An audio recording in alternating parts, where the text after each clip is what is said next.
Important है। तो यह नंबर सिस्टम, इसमें पहला है आपका नेचुरल नंबर। नेचुरल नंबर इसको हिंदी में बोलते हैं प्राकृतिक संख्या। प्राकृतिक संख्या, प्राकृतिक संख्या। अब प्राकृतिक संख्या क्या है? हम लोग सबसे पहले बहुत बच्चे थे तो शुरू में हम लोगों के मम्मी पापा ने किससे सिखाया था? एक से। 1 2 3 4 चले जाइए जहां तक जा पाए। इसका क्या होगा? अनंत तक के। जैसे इसका 1 2 3 4 5 डॉट डॉट अनंत तक जाएंगे। इन्हीं संख्याओं को कहा जाता है नेचुरल नंबर। इन संख्याओं को क्या कहा जाता है? Natural number. इसके बाद में आता है आपका whole number. Whole number, whole number यानी पूर्ण संख्या। पूर्ण संख्या। तो पूर्ण संख्या कब कहेंगे? इन नेचुरल नंबर में जीरो जोड़ देंगे, यानी शुरुआत किससे कर देंगे? जीरो से। 0 1 2 3 4 तो वो संख्या क्या कहलाएगी? पूर्ण संख्या। 0 1 2 3 4 5 ऐसे 100 200 1000 और फिर अनंत। ये सभी संख्याएं क्या हो जाएंगी? पूर्ण संख्या। यहां से एक सवाल पूछा जा सकता है कि सबसे छोटी पूर्णांक संख्या, पूर्ण संख्या, सबसे छोटी पूर्ण संख्या, सबसे छोटी पूर्ण संख्या। तो आपका उत्तर हो जाएगा 0। इसमें सबसे छोटी पूर्ण संख्या क्या है? 0। तो ये एक प्रश्न यहां से बन सकता है कि सबसे छोटी पूर्ण संख्या क्या हो जाएगी? 0। इसके बाद में आता है सम संख्या। क्या आता है? सम संख्या। इसको बोलते हैं even number. Even number, even number वह संख्या जो 2 से विभाजित हो जाए। वह संख्या जो 2 से विभाजित हो जाए वो क्या कहलाएगी? Even number. जैसे 2 4 6 8 10 ऐसे 12 14 16 जो भी संख्याएं 2 से कट जाएंगी वो कौन सी संख्या कहलाएंगी? सम संख्या कहलाएंगी। इसके बाद में आएगा विषम संख्या। क्या आएगा? विषम संख्या। इसकी इंग्लिश हो जाएगी ऑड नंबर। ऑड नंबर वह संख्या जो 2 से ना कटे। वह संख्या जो 2 से ना कटे वो कहलाएगा ऑड नंबर। वो संख्या है 1 3 5 7 9।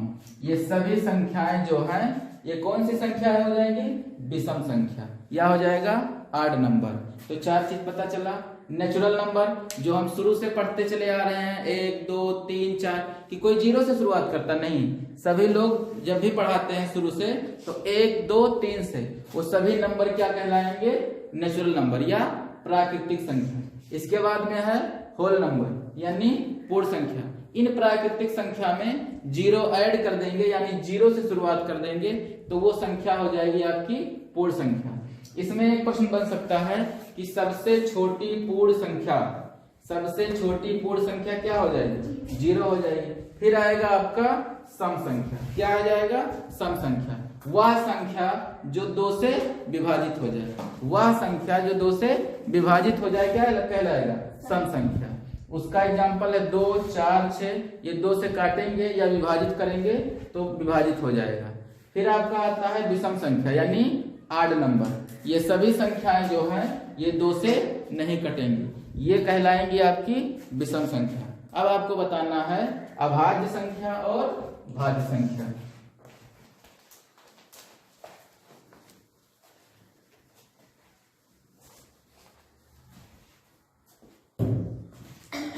अभाज्य संख्या।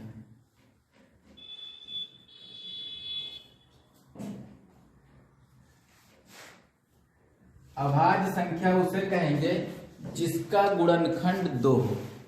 अभाज्य संख्या उसको बोलेंगे जिसका गुणनखंड 2 हो, न 2 से ज्यादा हो न 2 से कम हो, वही संख्या कहलाएगा क्या? अभाज्य संख्या। इंग्लिश में इसको बोलते हैं प्राइम नंबर। इंग्लिश में इसको क्या बोलते हैं? Prime number. तो इसका क्या परिभाषा हुआ? इसका 2 गुणनखंड होना चाहिए, ना 1 हो, ना 2 से कम हो, ना 2 से ज्यादा हो। जैसे देखिए 5 है, तो 5 का गुणनखंड करेंगे तो ये 1 से कट जाएगा, और 1 तो ये खुद 5 से कट जाएगा। इसी बात में 6 को लेते हैं, तो 6 को देखिए, ये 1 से भी कटेगा, 2 से भी कटेगा, 3 से भी कटेगा, और किससे कटेगा? 6 से। यानी ये प्राइम नंबर नहीं है, क्योंकि इसका गुणनखंड 4 हो जा रहा है। 1 2 3 6। अब लेते हैं 1 है जैसे, तो 1 का गुणनखंड करेंगे तो क्या आ जाएगा? 1, सिर्फ 1। लेकिन यहाँ पर इसका परिभाषा है अभाज्य संख्या का कि किसी संख्या का मिनिमम 2 गुणनखंड होने चाहिए, ना 2 से कम और ना 2 से ज्यादा। तो देखिए यहाँ पर 1 का गुणनखंड क्या होता है? 1 ही होता है, इसलिए 1 भी आपका अभाज्य संख्या नहीं है, और ना ही क्या है? 6 है। अब देखिए इधर 7 है, तो 7 भी संख्या 1 से कटेगी, और किससे कटेगी? 7 से। यानी 7 भी आपका क्या हो जाएगा? Prime number. और 5 भी आपका क्या हो जाएगा? Prime number. तो प्राइम नंबर देखिए, तो प्राइम नंबर 2 देखिए, 2 का भी गुणनखंड 1 तो 1 से कटेगा, और 1 2 से कटेगा। फिर आपका 3 है, 3 भी प्राइम नंबर हो जाएगा। 5 7 9 नहीं होगा, 10 भी नहीं होगा, 11 13 और 17। इसी प्रकार से जिसका भी गुणनखंड 2 होगा वो क्या कहलाएगा? अभाज्य संख्या। तो 2 3 5 7 11 13 17 19 23। लेकिन इसमें सभी संख्याएं क्या हैं? विषम हैं, केवल 2 को छोड़कर 2 ही क्या है? सम है। बाकी सभी जो संख्याएं हैं वो क्या हैं? अब विषम है। जो भी अभाज्य संख्याएं वो क्या है? विषम संख्याएं। तो इसमें पूछा जाए कि सबसे छोटी अभाज्य संख्या, सबसे छोटी अभाज्य संख्या, तो उसका क्या हो जाएगा? 2, क्योंकि सबसे छोटा इसमें अभाज्य संख्या क्या है? 2। लेकिन यदि इसमें पूछा जाए, सम पूछा जाए कि सबसे छोटी सम अभाज्य संख्या,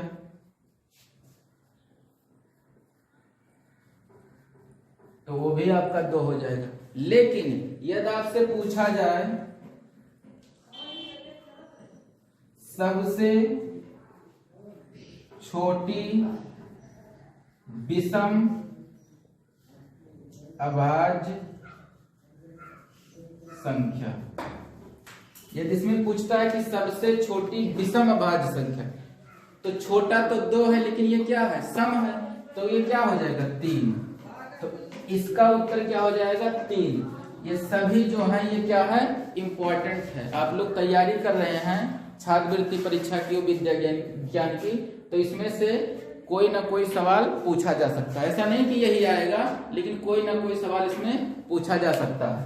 तो ये आपका हो गया अभाज्य संख्या। अब बचा है भाज्य संख्या। क्या है? भाज्य संख्या।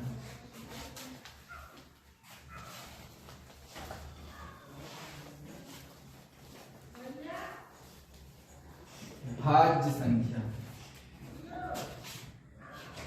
भाज्य संख्या, इसका परिभाषा है कि 2 से ज्यादा गुणनखंड हो। क्या हो? 2 से ज्यादा गुणनखंड हो, वो क्या कहलाएगा?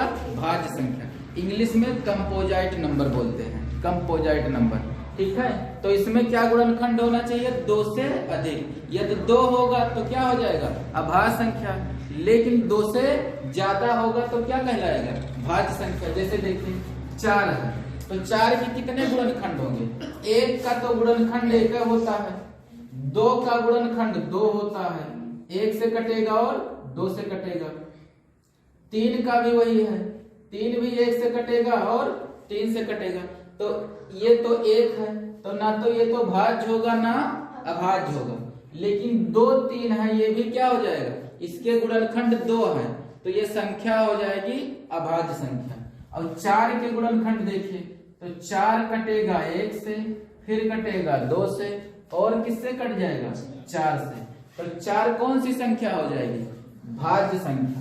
ऐसे 5 का ले लेंगे 6 का, तो 5 का तो गुणनखंड 2 ही होगा, या तो स्वयं से कटेगी या तो 1 से कटेगी। 6 के देखिए, तो 6 का गुणनखंड 1 हो जाएगा, 1 से भी कट जाएगी 6, और 2 से भी, और 3 से भी, और किससे? 6 से। तो 6 भी क्या हो जाएगी? आपका भाज्य संख्या। तो भाज्य संख्या क्या हो जाएगी? 4, 6 और 9, 10, ये सभी संख्याएं क्या हो जाएंगी? भाज्य संख्या। अब इसमें यदि आपसे पूछा जाए कि सबसे छोटी भाज्य संख्या, सबसे छोटी भाज्य संख्या, तो क्या हो जाएगा? 4। ये सबसे छोटी भाज्य संख्या पूछा जाएगा तो क्या हो जाएगा? 4। तो ये भाज्य संख्या का है कि 2 से अधिक कितने गुणनखंड होने चाहिए? 2 से अधिक, या 2 गुणनखंड होंगे तो वो अभाज्य संख्या हो जाएगी। 2 से अधिक होंगे तभी भाज्य कहलाएगा। तो सबसे छोटी भाज्य संख्या क्या हो जाएगी? 4। इसी प्रकार से आप लोग 10 है, 12 भी है, 12 भी कई गुणनखंड हो जाएंगे, 1 से भी कटेगा, 2 से भी कटेगा, 3 से भी कटेगा, 4 से, 6 से, और 12 स्वयं से भी कटेगा। ठीक है, तो वो भी क्या संख्या हो जाएगी? अभाज्य संख्या हो जाएगी। ठीक,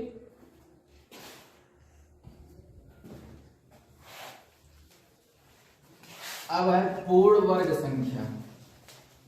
पूर्ण वर्ग संख्या, पूर्ण वर्ग संख्या, पूर्ण वर्ग,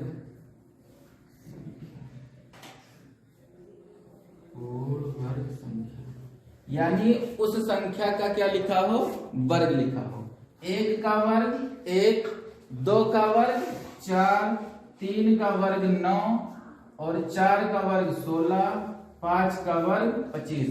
इसी प्रकार से लिखा रहेगा तो वो क्या कहलाएगा? पूर्ण वर्ग संख्या। आगे 36, 49, 64, 81 और 100, ये सभी संख्याएं क्या हो जाएंगी? पूर्ण वर्ग संख्या। इसके बाद है पूर्ण घन संख्या। पूर्ण घन संख्या, किसी संख्या का घन लिखा हो, यानी उस संख्या को कितनी बार गुणा किया गया हो? 3 बार। 1 का क्यूब 1, 3 का क्यूब 27, 4 का क्यूब 64, 5 का क्यूब 125, फिर 6 का क्यूब 216, 7 का क्यूब 343। तो ये सभी संख्याएं क्या कहलाएंगी? पूर्ण घन संख्या। ऊपर था पूर्ण वर्ग संख्या, यानी सभी संख्याएं किस रूप में लिखी हुई हैं? वर्ग के रूप में लिखी हुई हैं, उसको कहेंगे पूर्ण वर्ग संख्या। नीचे लिखा है पूर्ण घन, इसको बोलेंगे whole cube number, whole cube number, और इसको बोलेंगे होल वर्ग संख्या, होल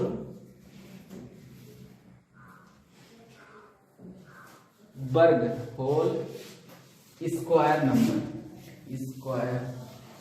स्क्वायर नंबर। ठीक है, पूर्ण वर्ग संख्या को इंग्लिश में बोलेंगे होल स्क्वायर नंबर, और इसको बोलेंगे होल क्यूब नंबर। ठीक, तो अब इसके बाद में भाज्य संख्या, अभाज्य संख्या में छूट गया था कि 1 से 50 तक के, 1 से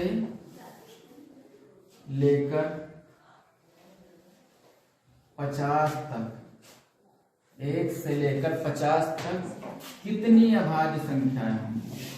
कितनी अभाज्य संख्याएं? तो इसका कोई ट्रिक नहीं है।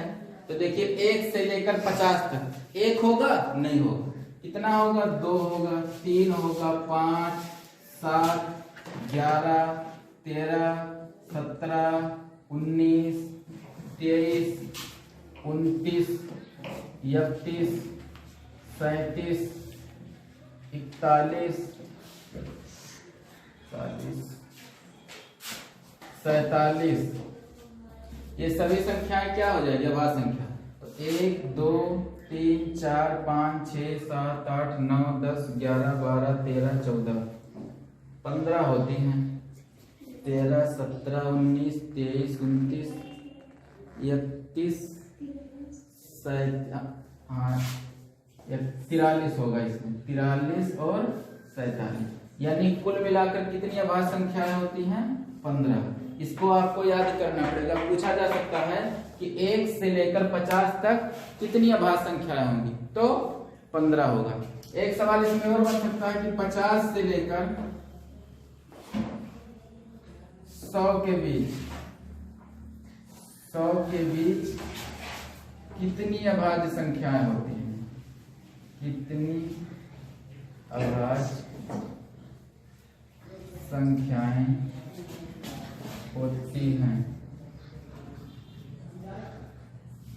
तो 51 कट जाएगा, 53, फिर है आपका 59, 61 के बाद 63, 67 हो जाएगा, 71, 73,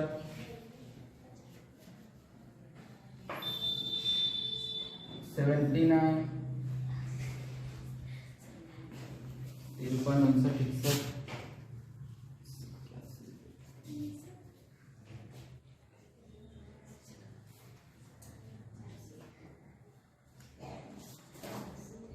59, 61, 83, 87 तो कट जाएगा,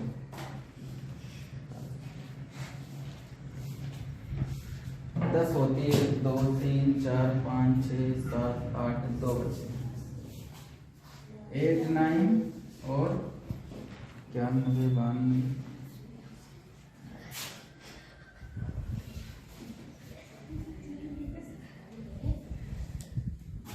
97, 1 2 3 4 5 6 7 8 9 10, तो कितनी संख्याएं हो जाएंगी 10। ठीक है, तो 50 से लेकर 100 के बीच में कितनी अभाज्य संख्याएं हो जाएंगी 10। ये टोटल कोई पूछता है कि 1 से लेकर 100 तक कितनी अभाज्य संख्याएं हो जाएगी दोनों को जोड़कर, तो कितना हो जाएगा 15 ये और 10 ये, कितनी संख्याएं हो जाएंगी 25। इसमें एक चीज और इम्पोर्टेंट है कि एक कौन सी संख्या है, एक तो एक ना तो भाज्य है, एक ना तो भाज्य है और ना ही अभाज्य है, ये दोनों ही श्रेणियों में ना ही अभाज्य। ठीक, तो ये आपका था नंबर सिस्टम।